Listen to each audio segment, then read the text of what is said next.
morning. It is Stitch Along Friday again. It's so wonderful to be able to do this every week. I can hardly stand it that I'm not going to be able to continue in this particular area. But hopefully I'll find a way to do Stitch Along Fridays in when I'm in Mexico in a completely different background. It should be more tropical, I would imagine. And apparently there are iguana there and all sorts of palm trees where my condo is. My partner Richard's already there. He's been making it nice for me when I arrive at the end of June. So hopefully there, even though they're all blank walls, I'll be able to put some things up on the walls so that you know that I am still here. Looks like we've got 3 viewers already, so that's good. Everything is seeming to work just fine. And that's important too, because from my point of view, I always want to make sure that I'm reaching everyone. Thanks for the like, and I want to tell you that this today is probably the last day that we're going to have an auction at the end. I might not be able to put it up right away, but I will because I've got a few things that I want to auction. So stay tuned. You'll see a little auction coming later on today. Good morning, Pat Henke. It's good to see you. I saw your post the other day. And good morning to you too, Dorothy Wendell, dear or Dorothy. Do you sometimes get that, alliterative dear Dorothys? Anyway, I'm very pleased to be here and glad because I'm feeling a lot better than I did last week or even the week before. All the little physical troubles I have now pinned down to high cholesterol, which I did not know I had, but I am on it. I've got all my research done and I'm planning on revitalizing all of the things that I love to eat, instead substituting low-fat ideas for those things, except for avocados. I'm not going to miss out avocados. But no, I've been spoiling myself since I've been laid up for so long, since last August, really, with operations, etc. So I thought, I was just spoiling myself with what I thought was kind of a nice, maybe healthy, but definitely fat heavy. So I'm going to have to go on a cholesterol diet. I've never had that before. I guess that's what happens, when you're older, you just find out all these fun things that your body does. But I'm feeling a lot better today overall. Thank you, Carmen. Good morning to you also. And Lisa, I see you're here. Thea and everyone, thank you. Marty, good morning from Lake Placid. It looks like 66 degrees. Nice. I'm going to just try to say what it is here in Celsius. I think we've got about 15 at the moment, and it's probably going to go up to 20, which is probably low 70s, something in that regard. At least that's the way it feels. Linda Morrison, hello. Brenda Lichtleyer, hello. Pat, and my brother's doing better. His color's better. Oh, that must be a real load off your mind. It can be so worrying when your loved ones are ill. So good for you. That's good news, and I'm sorry that you've had to go through so much worrying because that's no fun. Marty, oh hooray with you with the new diet. Exactly. This is the right time. I am just ready for it. And of course, it's summer, so almost summer, and it'll be warm, and I'll have lots of fresh fruit and vegetables in here and in Mexico. So I don't think it's going to be too tough. I just have to steer in a different direction than I've been doing. Spoiling myself with bad or heavy food is probably not really spoiling myself. I've just been fooling myself. Good morning, Dur Enur. Good to see you. Very good to see you. And Diane Zamudio, good morning. Hello from Killeen, Texas, 91. Ooh, yeah, I miss Lisa too, but she's here. She's part of the chat group, which is great. Good morning, Jean Morrison from sunny Atlanta. Oh, very nice. You're so lucky to have it nice and sunny. You can say, oh, it's too sunny, or it's too hot, or it's too cold, or it's too something. But that word too really doesn't mean anything except people are maybe a bit uncomfortable. And I can get a little uncomfortable when it's a little too warm. But I think that we are all very happy and lucky that so far our weather seems to be reasonable, except, I know that there's been forest fires in places in the Midwest, I guess, and the West, far away from here, but still we've seen the smoke come across. So those of you who are affected by any weather or any kind of ill health or sadness in your lives, my heart goes out to you, and I want to hold you in my heart as well over this next few days, and hopefully things will ease for those of you who are having these problems. Judy, good morning to you. Thank you. Liverpool, sunny and low 80s. Perfect. Thank you. I am feeling better. Let's see. That looks like most of the people that are here so far. I know it's 9:30 on a sunny, beautiful spring day in most places. The last thing you want to do is be at home. And those of you who are working, you just can't come. So don't forget, there is a replay that you can always watch. And I forgot to actually upload the replay from last week to a YouTube. And so I'm just doing that now because I want to commemorate Lisa being here. She was here last week. You were here last week, Lisa. So I wanted to be sure that to get you up on YouTube as well. But we seem to have had a really good start. We started laughing about something. I think we said money. And I guess that is a cause for laughter. So I'm going to start. I've got, I think, 20 models here, and I'm going to race through them. I do want to finish, and what I've decided to do, which I mentioned last week, is I'm going to record separately my showing of all the other models we have so I can pack them up, because they need to be packed before the packers get here. They need to be carefully packed with bubble wrap and whatever, so that when they're handling them, they're not going to wreck them when I'm finally moving in June. Marty says we're getting some of the smoke at 30,000 feet from the Alberta fires. Yeah, they're just spreading all over the place. It's Alberta and a little bit of BC, well, some of BC as well, sort of on that border area. And I just can't believe how much smoke there is, pretty much blanketing all of North America in some form or another. Luckily, we're on the outskirts and it's being pushed east, but as it's pushed east, some other people have to deal with the smoke inhalation and particles in the air. I feel for you all, and the people in particular, the people in Alberta, who are more intimately and well affected by fire. That is horrible. Lisa said, sounds good, Thea. Yes, I was there last week. Yes, I know.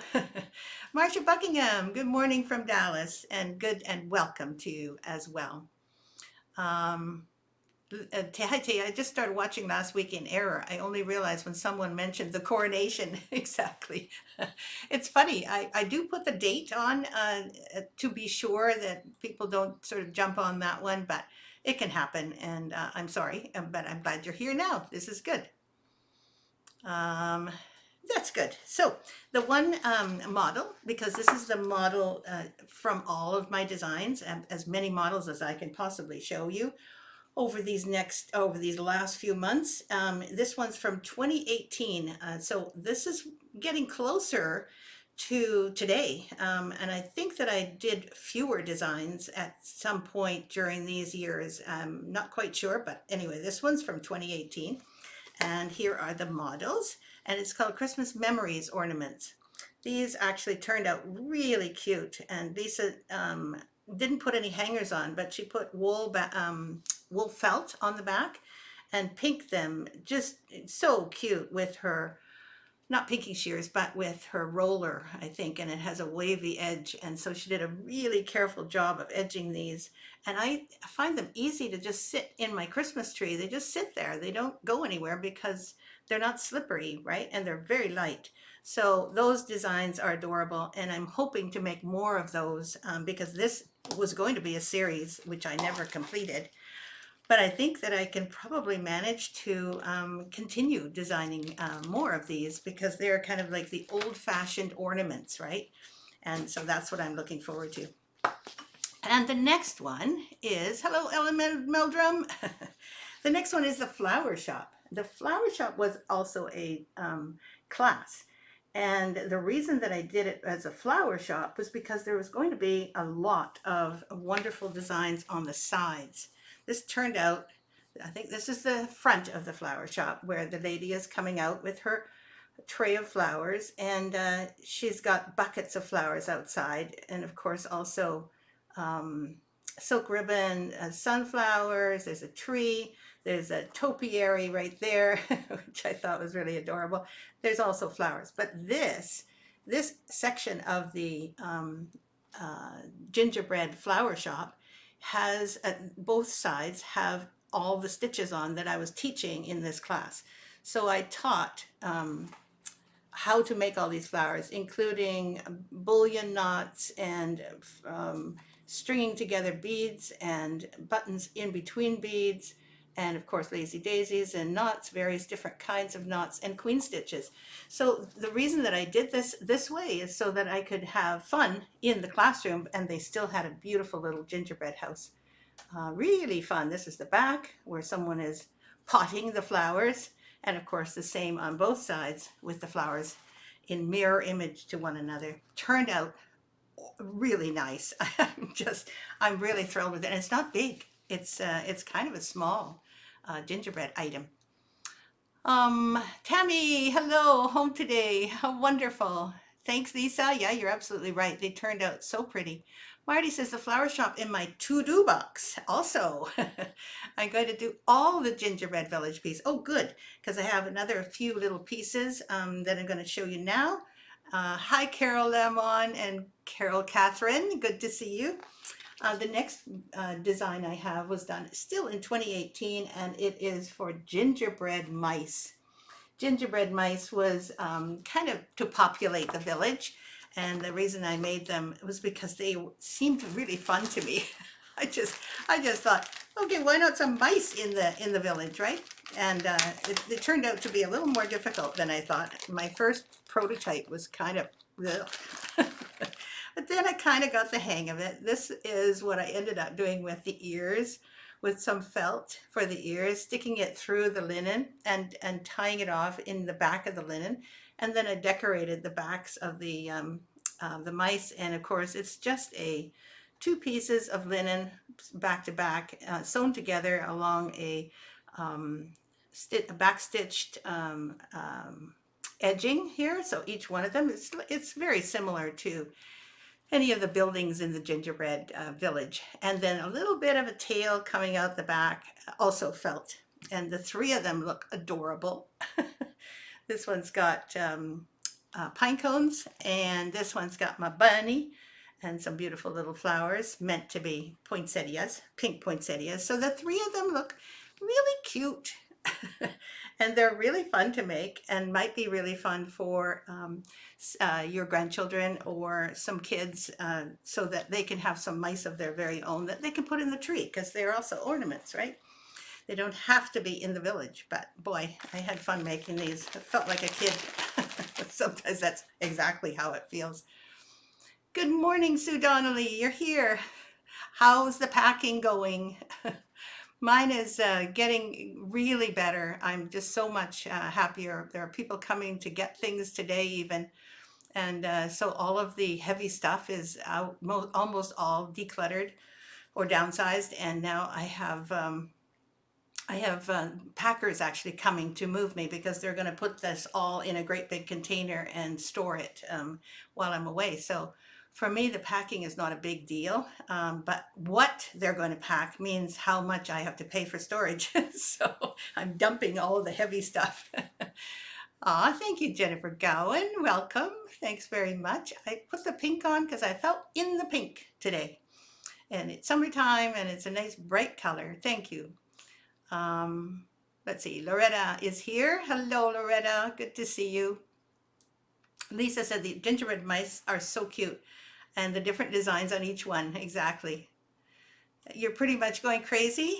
Well, keep in mind that you're actually not going crazy. You're probably finding yourself with many things on your mind, and that is the only thing that helped me and helps me still are lists. And the lists have to be sub lists.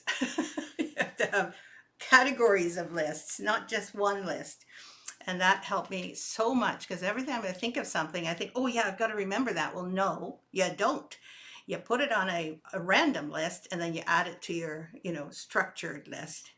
And I also found that I made plans to do certain things at certain times so that I'd know exactly what I was going to do between now and the time, the moving date time.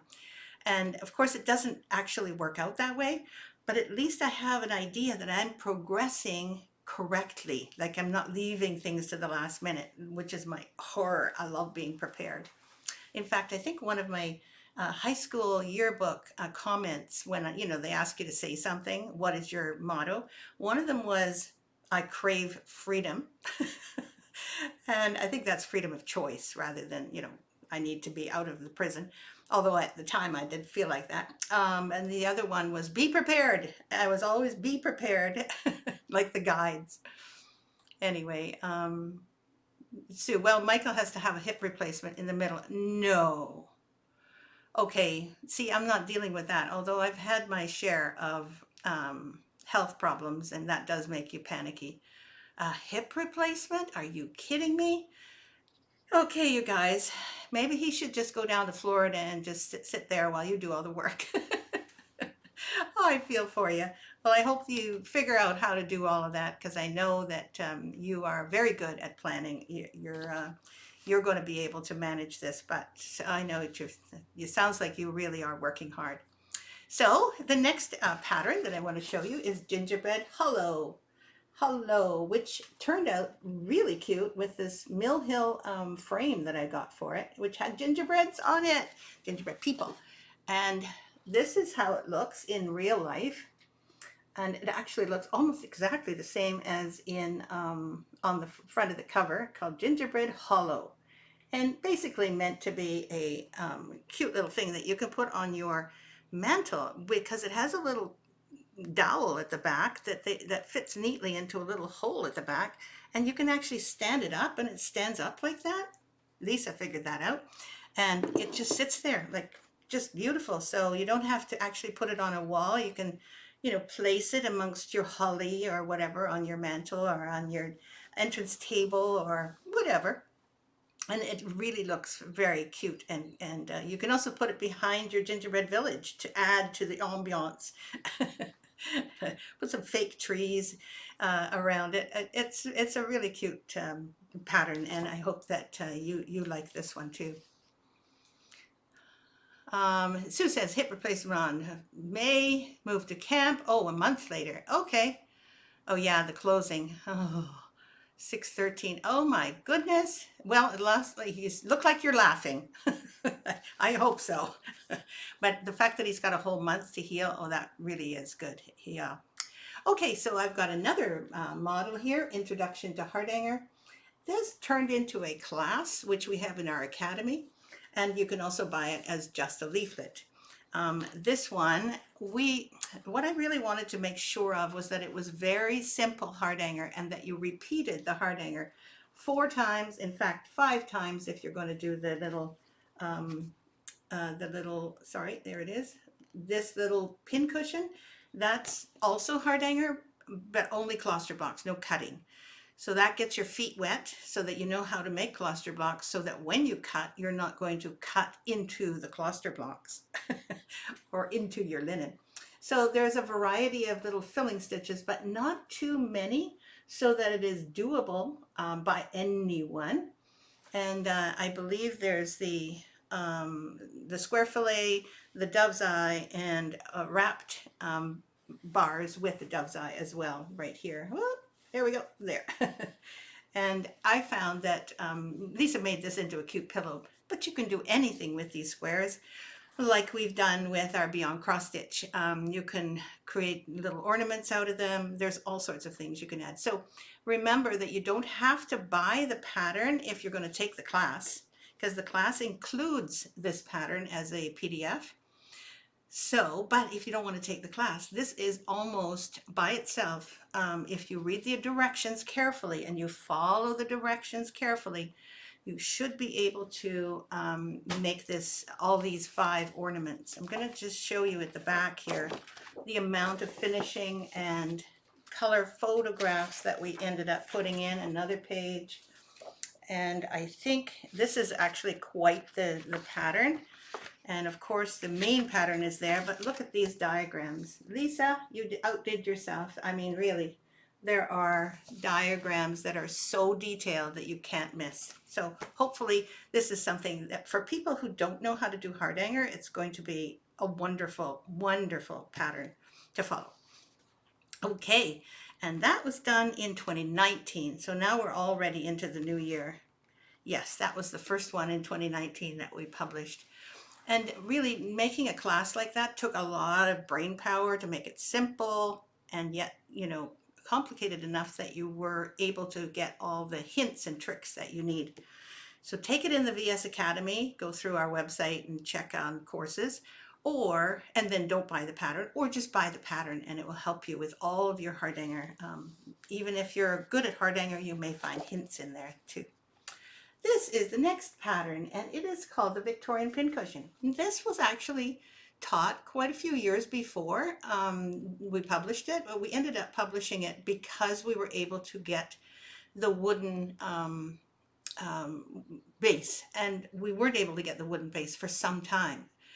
I think I taught it in Minnesota, and when I taught it there, it was just the best class. We had like 60 people in there, and almost half of them got everything done ahead of time. So they went into a different classroom to finish them all together. It was fabulous. It was a great weekend. And then I couldn't buy the wooden supports anymore. So finally I found this wonderful guy in Italy.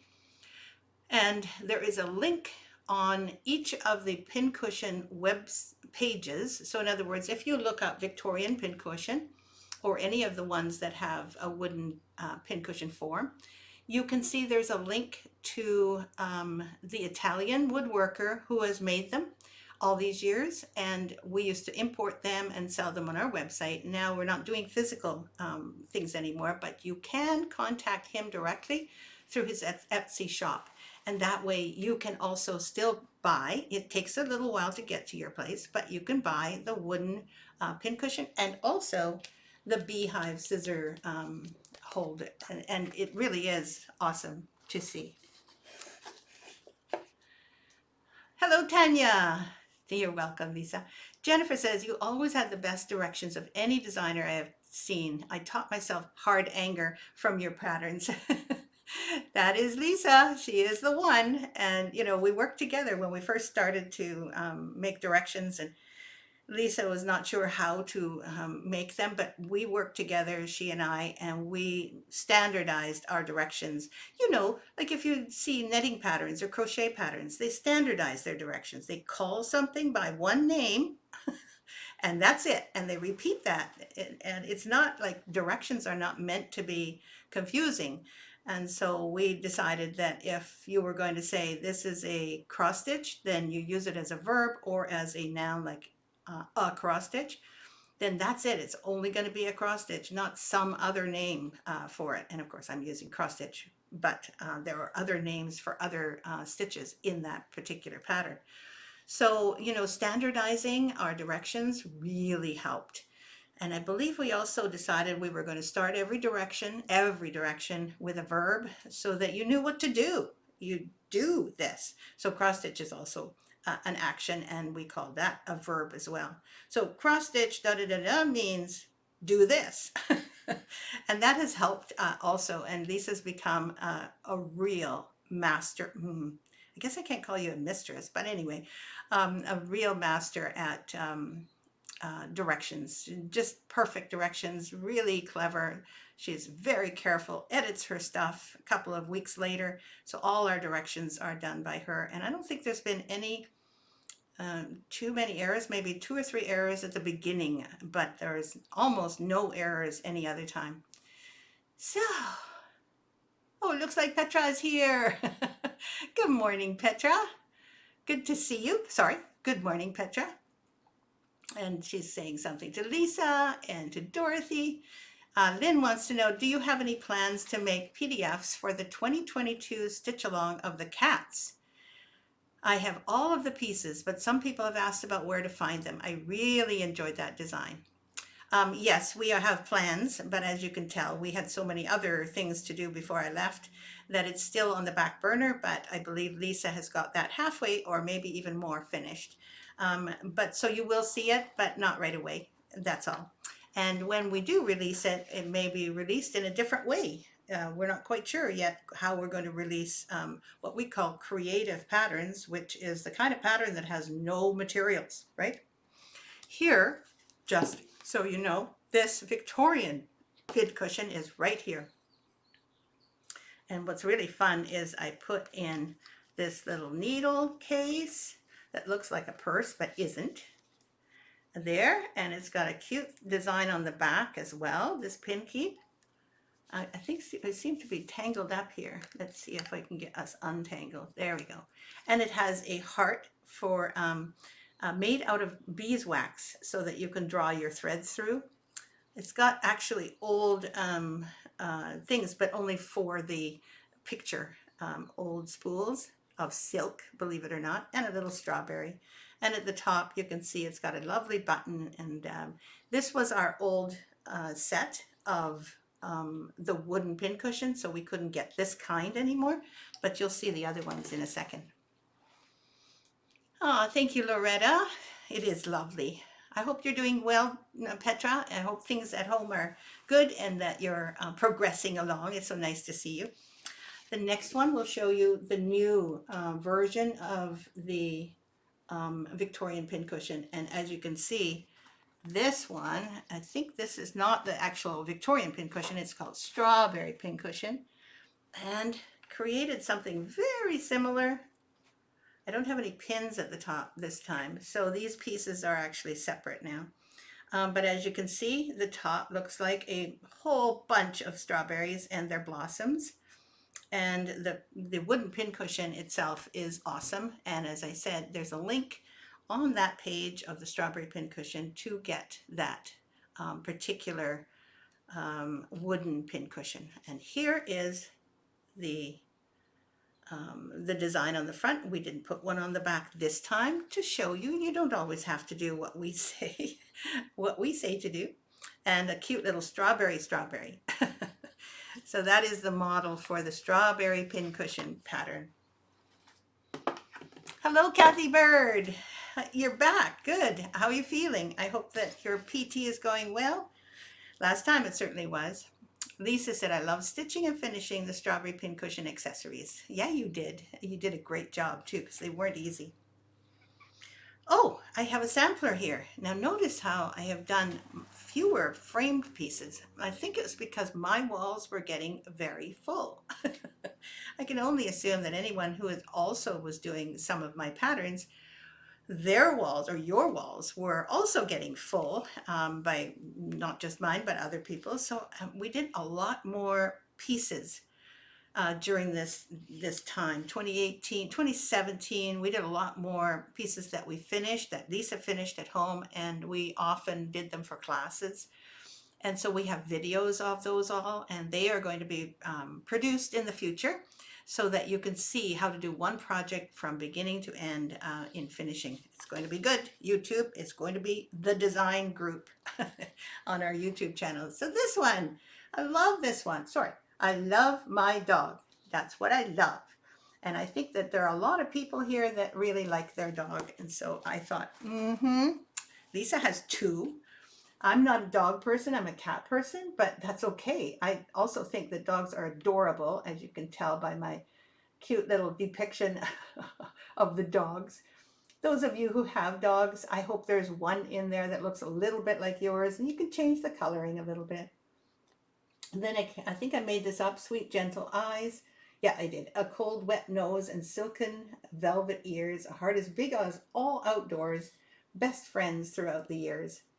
And I love my dog at the bottom. You can see them in their dog park chasing with each other. And by the way, this Bargello at the bottom, pretty nice. I love this Bargello too.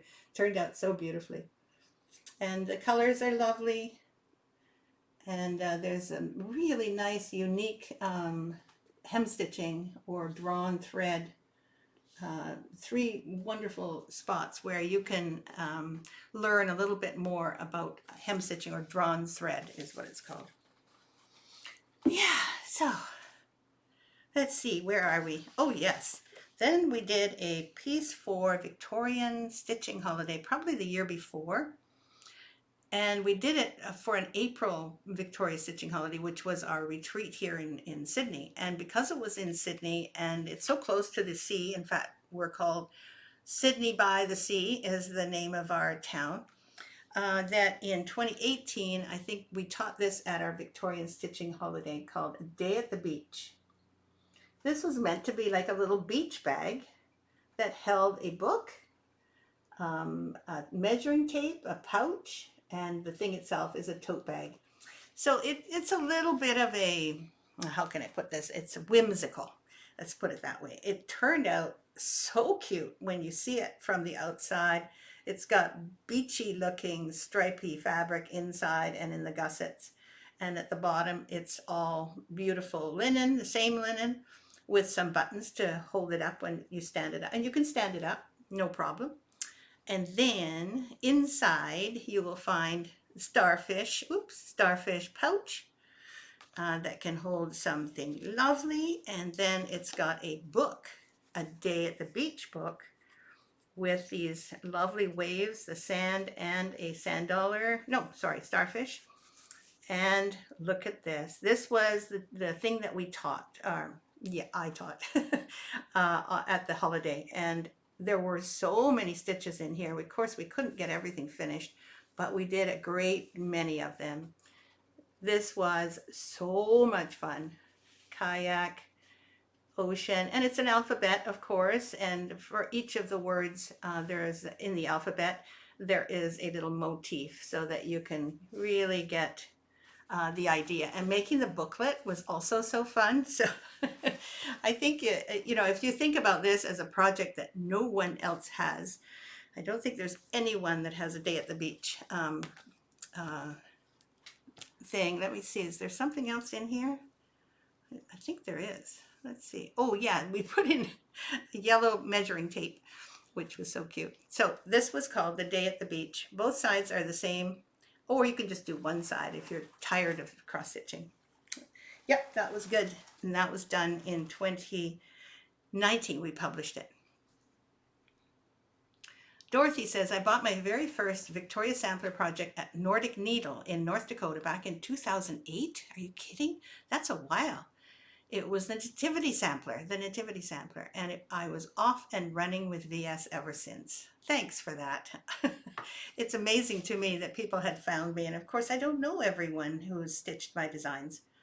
But because of the stitch along, I'm getting comments from people like yours, and it's to me it's still amazing that my designs are in places that I have no idea whether people are stitching them or not stitching them, but they're probably, some of them are out on their walls and people look at them and they like them.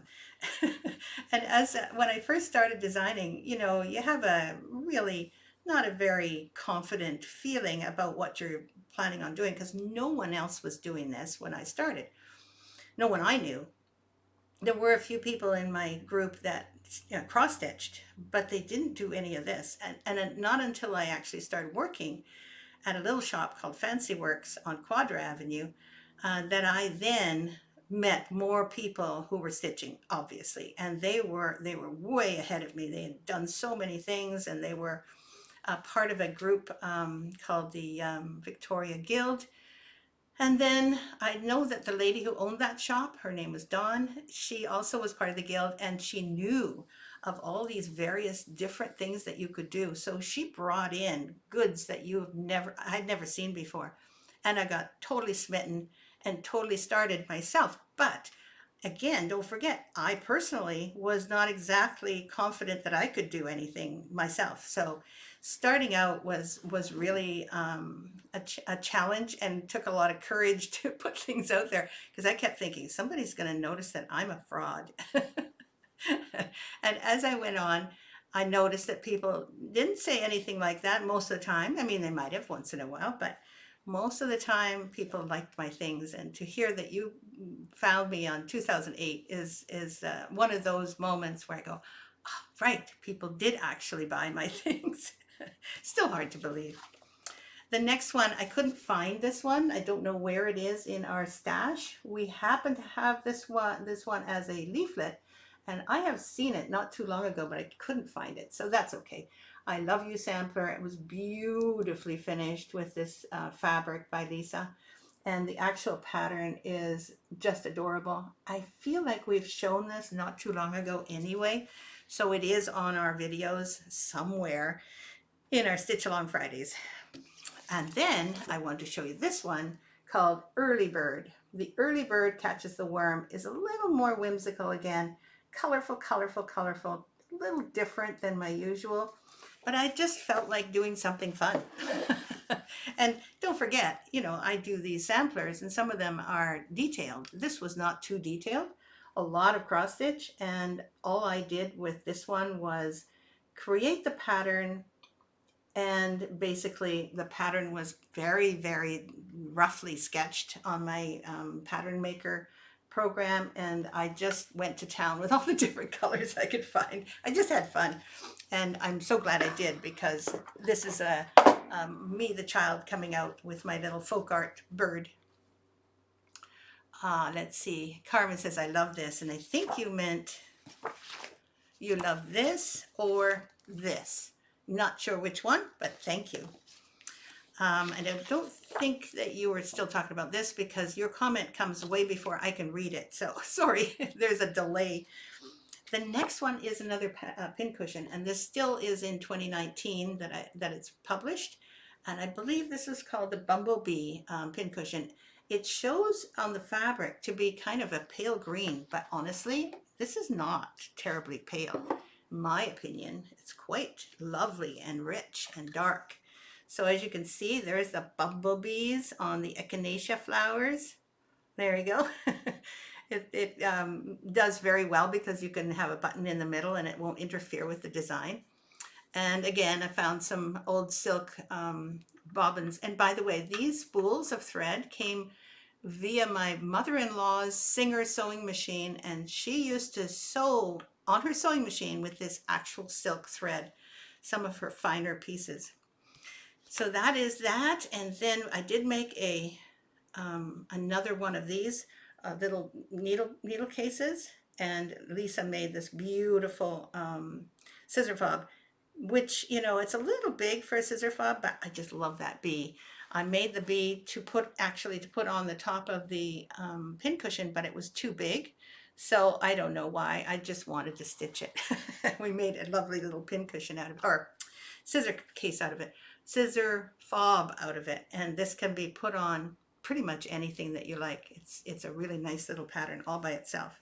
And this adorable little pin keep with the echinacea flowers around it. And by the way, we definitely had success matching up the beehive, which you can get also from my woodworker in Italy, who has a Etsy website. So all you need to do is go to one of our pages that describes this kind of pincushion, and then you'll find a link there to find how to buy those lovely wooden pincushion forms. Good morning, everyone. Still moving slow due to the humerus fracture. Sorry. Kathy, I am so sorry, but glad to hear that you are on the mend, that you're still here, and that you've come to see us. Thank you so much for joining. I can't imagine how it must feel to have your humerus fractured, but it must be quite painful. So hopefully it's healing well. Marty says that sampler is Packer in the green box number 365512. Okay. Marty, can you explain?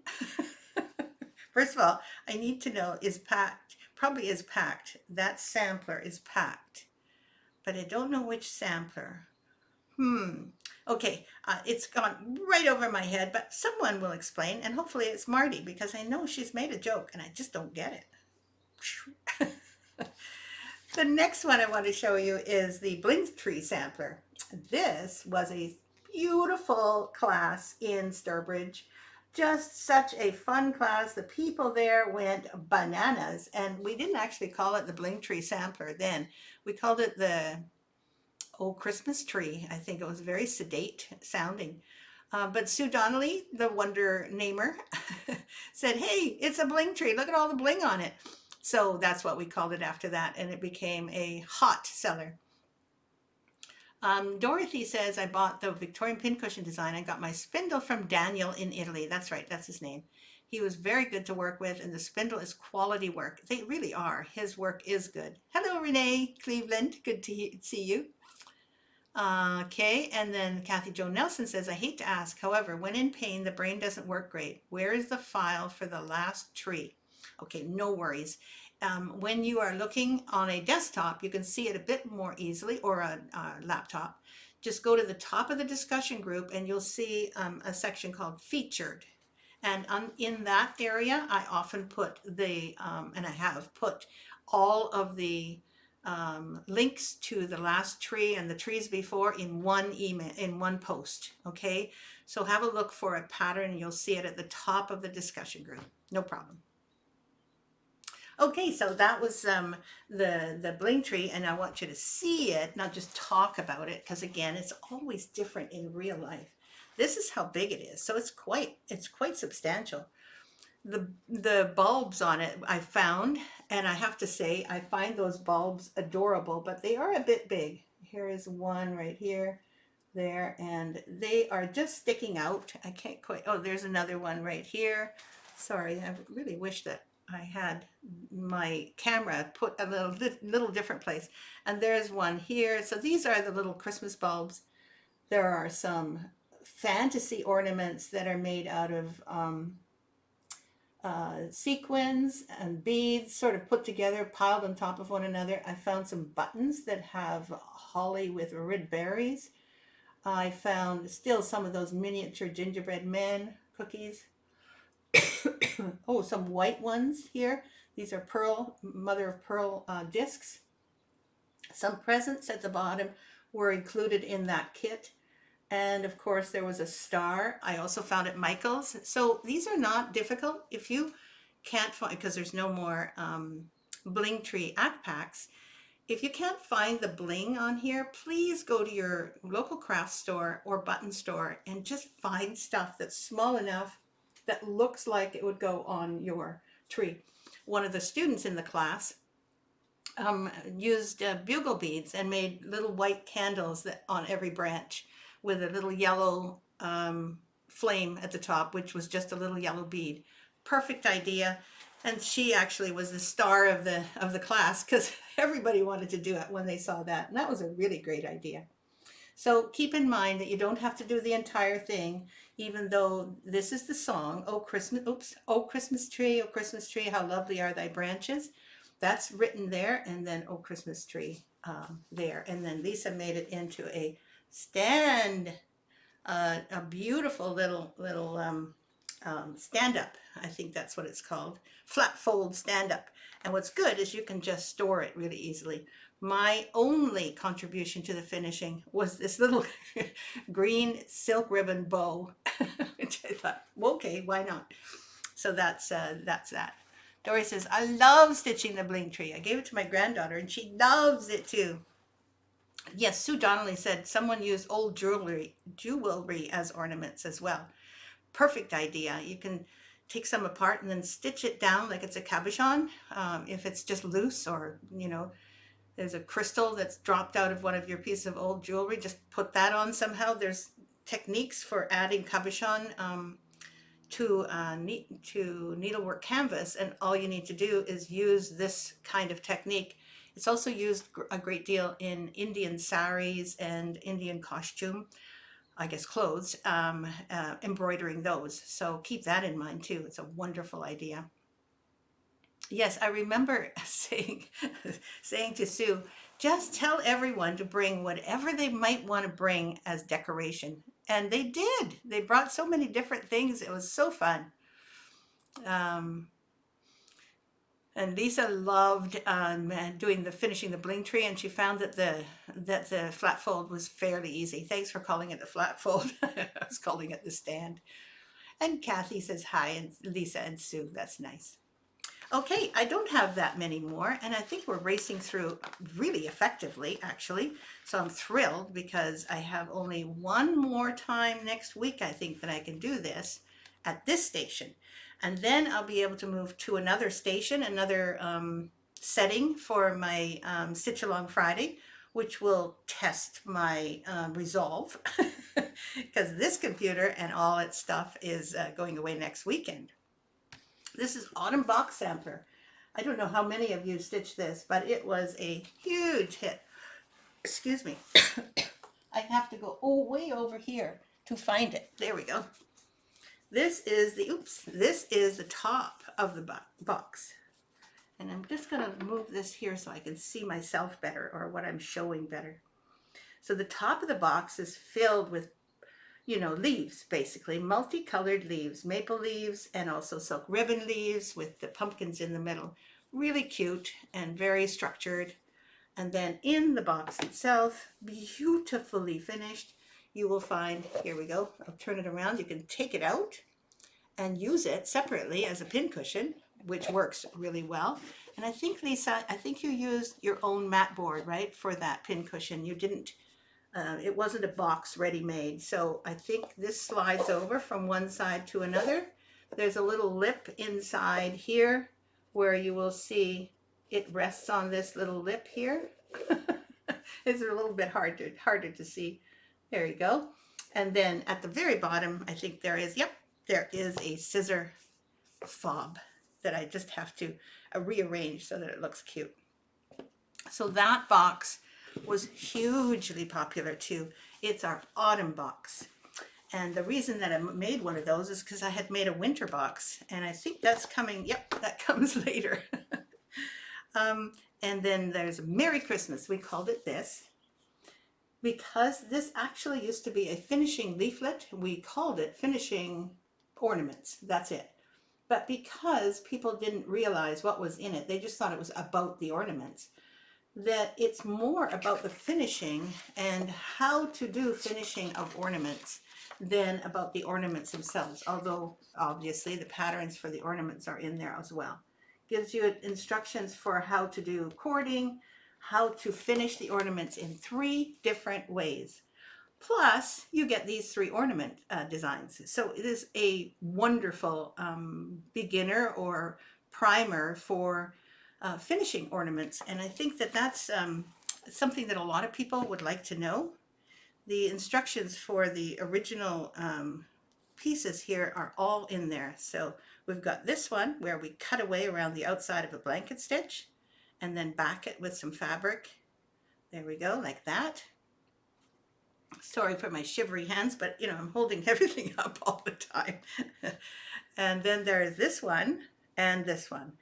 This one is with self, like with linen as well, and just edged on the side with a overcast stitch. And this one is finished more formally, as you can see, with fabric on the back, and there was some gluing involved with this one, with beautiful cording all the way around and a little tassel and a hanger at the top. So either of these 3 or any of these 3 ways of finishing ornaments is useful. Because many of us make a lot of ornaments in our lifetime, and if we're not giving them away, which we usually are, we put them on our tree, right? And so don't forget, this is more a finishing, how to finishing booklet than it shows, which is called Merry Christmas. Then we go to the winter box. Okay, it was designed in 2010. I knew it was earlier because, again, I think it was another class. And this one I will have to show you. It's right over here. Let's see. Oh, Lorraine, you're here. Good, good, good. You're in Canada. I forgot it's Friday. We have Fridays here too, you know. That's so cute. I'll have to watch the rest of your chat later today. Okay, well, if you're gone already, that's okay. But when you rewatch it, you'll know that I'm laughing because it's Canada and there's no Friday here. I know what you meant. You just meant that you're just too busy with your alumni, and you're visiting and being with your husband and seeing Ontario to think about things like this. And it's absolutely no wonder. But welcome, and I'm so glad you're here, Lorraine. Let's see what Lisa said. Yes, I used 4-ply mat board for the autumn box. I cut all the pieces myself with a rotary cutter. Thank you. Thank you for sharing that. Lisa, have you designed any cross-stitch charts? That's for you to answer, Lisa. And Marcia says, yes, I'm making 18 of the ornaments with the hardanger for gifts to my family this year. See? So, so you know that those ornaments are really well described, how to make them, those ones with the hardanger on them. So you cut around the blanket stitches. So beautifully described and pictured in that finishing thing called Merry Christmas. This is our winter box, and actually it was designed quite a bit earlier, but it is now out. I guess 20, let's see, yeah, it would not be 2013, it would be 2019 or 20. This is when we released it. So at a certain point we had finishing leaflets, and we changed them all to fit into our regular lineup. So you will see some of these out of order because I actually designed them earlier, but then we republished them. It gets a little confusing for the dates, but it says that actually I had designed this in 2010. And so you take the top off. It's one of these cutest little top with the alphabet along the side, A, B, C, D, E, F, G, etc. And then we have the box that falls apart and goes like this. And the reason I'm laughing is because it's always hard to hold it once it's fallen open. And then of course there is a little scissor fob that looks adorable. Let's see if I can get that out there. And the cutest little pincushion that fits right inside. And in the back of the scissor fob I put my initials just for the heck of it. So there are some words that you can make out of the alphabet that goes around the top of the etui, the box. Let's see, I have to put it all together now. Oh yeah, and I can't forget the fact that this is wool felt that holds your needles beautifully without rusting. Keep in mind, wool felt is the best, and it is the one that Lisa uses almost exclusively for all of her finishing, not regular felt that you get from Michael's, unless they have wool felt. The other felt is just cotton and doesn't do anything for your needles. Looks nice, you know, it's not too bad, but wool felt is special, and it actually is thicker and has rich, rich colors. So if you can get a hold of some wool felt that matches, that's very nice.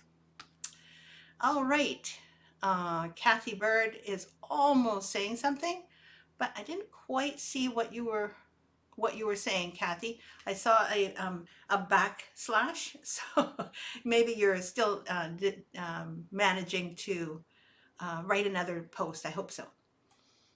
Okay, and Lisa has answered, no, she is not a cross-stitch designer, but I mean, it was a good question. I think you did something at one point, but you didn't find it easy. So no problem, because, you know, we complement each other. One of us does one thing, the other one doesn't do the same thing, which is kind of fun because we can collaborate together. Heart etui, a big, wonderful deal when you go to our website. Heart etui, sorry, when you go to our YouTube, the heart etui has become a kind of a icon with people who want to do something fancy with their hardanger. And the etui itself is absolutely lovely. Let's see if I can find it. It's way over here. I have shown this to you before, maybe Lisa did the last time, within the last year. But it's okay because we're allowed to show it twice if we want to. So the front of the heart etui looks like this, stitched with love. There's silk ribbon, there's bullion knot roses, there's this beautiful, oh, what's it called? Cote, C-O-T-E. There's a name for this filling stitch, which I love. You overfill some of them so that they stand out a little bit, and it makes this wonderful little circle. And as you can see, this is stitched with love. And then you can go on the back And I'm just going to not show the front yet. Okay, here. Okay, so you look at the back and you'll see the entire heart this time, which has a diamond sort of shaped hearting or filling stitch with partial Greek crosses and these gorgeous silk ribbon flowers and roses along the side. And this is a cutout. So it was actually stitched on and then cut out and then stitched on the piece itself. And then, as you can see, Lisa did open this up and you can see a twee. All the little ribbons are meant to be, of course, helpful in stitching it all or tying it all together. But I'm not so sure that there might be a better way of doing that, because when they're undone, they kind of flop around a little bit. So you might find that you don't even actually need the silk ribbon ties. Here's one that's done. I'll show you what that looks like. So it does look pretty once it's sort of done up, but it's actually not that necessary, because really it doesn't flop open unless you move it. So it could just lie there like this on your table without all of the ribbons all over the place. But we put some in because we wanted to. Right, Lisa? Anyway, so that is the basis of it. And then the same idea, we took the back and we took that diamond shape and restitched it and put it on the same fabric, made a biscornu out of the fabric only, and then lay this on top, and tiny stitches all the way around would attach it to the top. That's how this was done. And then, of course, my favorite bullion knot roses on our scissor fob. So that set has been just so popular on YouTube. And it has actually brought a lot of people in to learn how to do some of the more complicated heart hangers. So I hope you enjoy that. Okay, Lisa, I know you have to go. It's 10:26. I only have one more left, and then I will go as well. It's called a Stitcher's Heart. And a Stitcher's Heart was actually designed in 2015. And it was designed as a tray cloth. And the tray cloth looked like this. It's actually, this is how I'm now carrying it around. It's got a bit of a spine, so it looks like a book. You open the book, and what do you find? You find the entire piece. Now, all of these pieces can be done separately and finished separately, but we stitched them on a background of linen, kind of a blue-green linen, 28 count linen, and because of that, it's kind of all attached, right? So everything is here for you. You can open this up and you've got your needle case. Here we go. It's kind of hard to do when it's not, because it's not lying down. And then there is a little, I'm going to take the scissors out so they don't drop out. Then there's a little pocket right here, which allows you to put in your flosses, and of course the scissors, which kept falling out. And then right here, right here it says VS Retreat 2013, Thea 2013. So that's when I actually stitched it and taught it. And these scissors we found, they're so beautiful with the little scissor case. So they match so beautifully. I haven't had the heart to put them in my scissors collection. I want them to stay with this. So that's the last of the models for today. I want to thank you for hanging in there. Honestly, I have to admit this was a long one, but as I say, I'm trying so hard to put everything on, we'll call it on tape, or on YouTube, so that you can see all of the models at some time or other if you go through our YouTube channel. Kathy Joan Nelson says, "Oh, too bad it doesn't last longer. I always enjoy when I can be here when it's live." Thank you. And I wish you all the best in healing. And you too, Kathy, and you too, Sue, and especially to Michael. And a quick angel card, of course. It's actually what I was just sitting there thinking, oh, we should do a quick angel card. Okay, well, I think this kind of says a lot. Your successes can be truly amazing now. I think that's meant for all of you. It's certainly wonderful for me to read, So I really wish you all the successes that you're looking for, and they can be truly amazing now. I don't know why now, but now, okay? This weekend, now, at this period of your lives.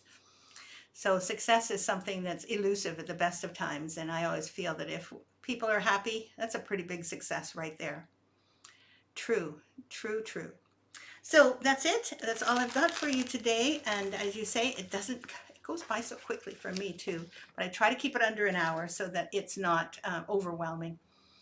And I did get through all of the designs I wanted to get through, which is good. Marty says, do those successes include finishing the gingerbread village pieces? Yes. Isn't that happening now? So of course it is. And I do believe that, you are well on your way, Marty. I'm looking forward to it. Loretta, have a wonderful weekend yourself. And you too, Kathy Jo Nelson, Tanya, good to see you. Have a great weekend. Marty laughs as well. I wanted to say thank you to everyone who's shown up today. It's 10:30 on the dot here in Victoria, BC, or in Sydney, BC. And I hope that you have a wonderful rest of your day and that your weekend is superb.